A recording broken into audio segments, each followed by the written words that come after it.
Friends, मैं सपना स्वागत करती हूँ आप सभी का एक बार फिर से अपने चैनल टीचर मॉम स्ट्रगल में और एक न्यू ब्लॉग में।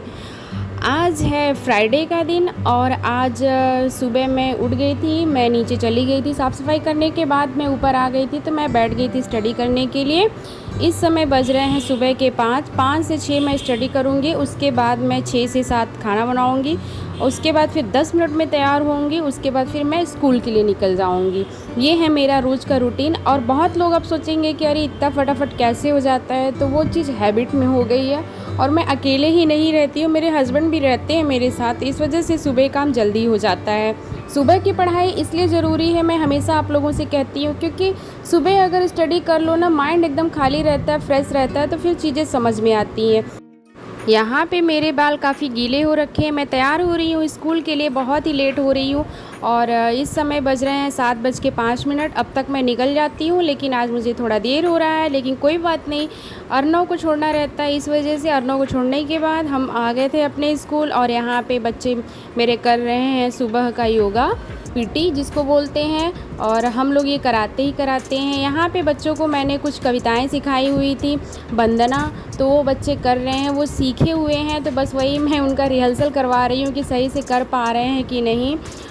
और यहाँ पे मैं बना रही हूँ कुछ ड्राइंग, जैसा कि आप लोग देख सकते हैं। ये मैं महिला सशक्तिकरण को लेकर के मैं बना रही हूँ कुछ चीज़ें जो बच्चों को बतानी ज़रूरी हैं।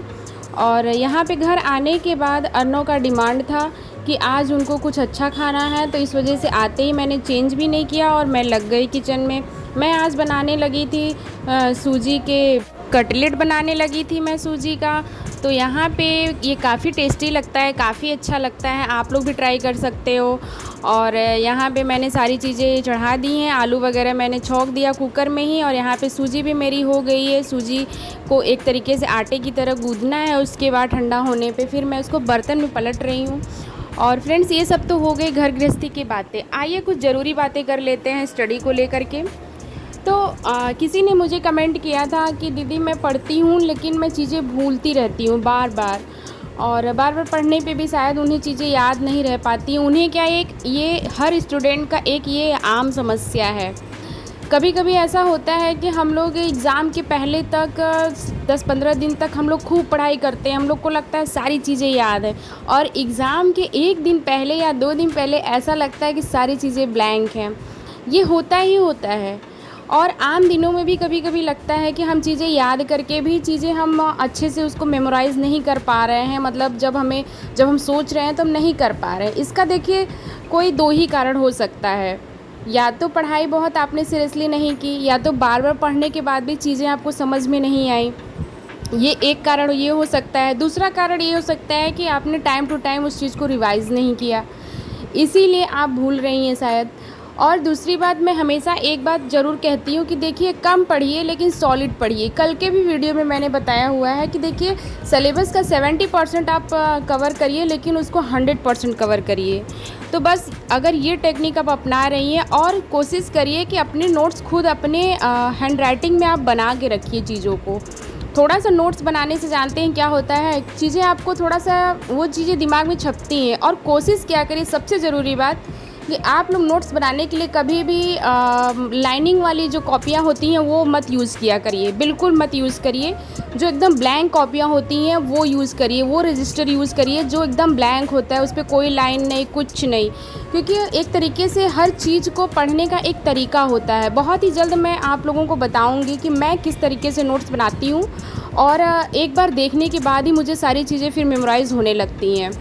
तरीका ये है कि हमेशा स्केचिंग का आप प्रयोग किया करिए। कोई भी टॉपिक पढ़ रहे हैं, अगर मान लीजिए आप प्लांट से रिलेटेड कोई चीज़ पढ़ रहे हैं, साइंस का कोई आप टॉपिक उठा रहे हैं, अगर मान लीजिए प्लांट के बारे में पढ़ रहे हैं और एनिमल सेल और प्लांट सेल के बारे में पढ़ रहे हैं, तो उसकी स्केचिंग करके रखिए ना कि आप में दोनों में डिफरेंस क्या है, और उसका थोड़ा सा स्केच बना के रखेंगे तो वो चीज़ें याद होती हैं। जैसे एंजाइम वगैरह होता है, बहुत सारे एंजाइम में बहुत सारे हार्मोन है, तो आप कितना याद करोगे।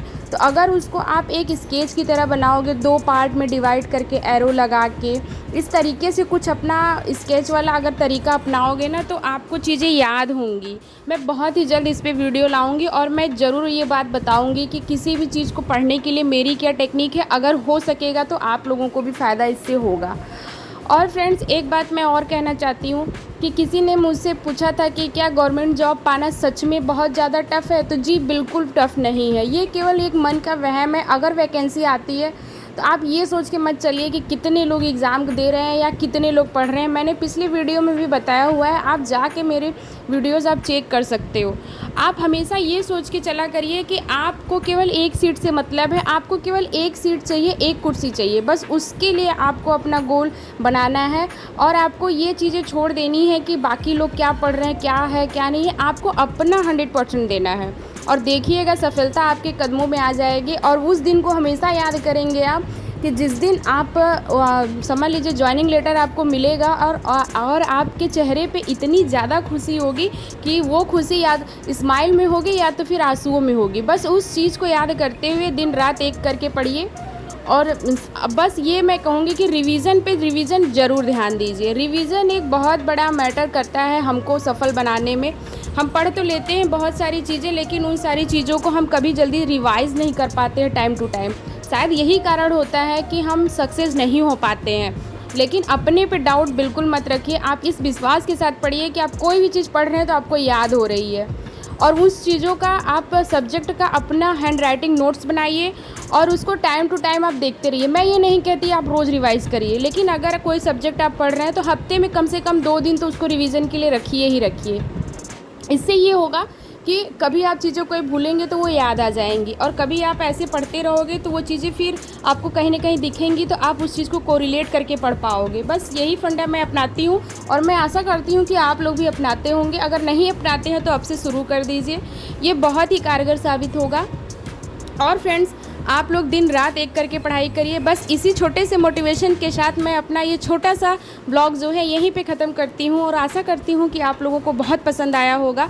और आप लोगों को थोड़ा भी अगर मोटिवेशन मिला है तो मेरे चैनल को लाइक करिएगा, शेयर करिएगा और सब्सक्राइब करिएगा, और कमेंट में ज़रूर बताइएगा कि मैं किस तरीके से आपका हेल्प कर सकती हूँ।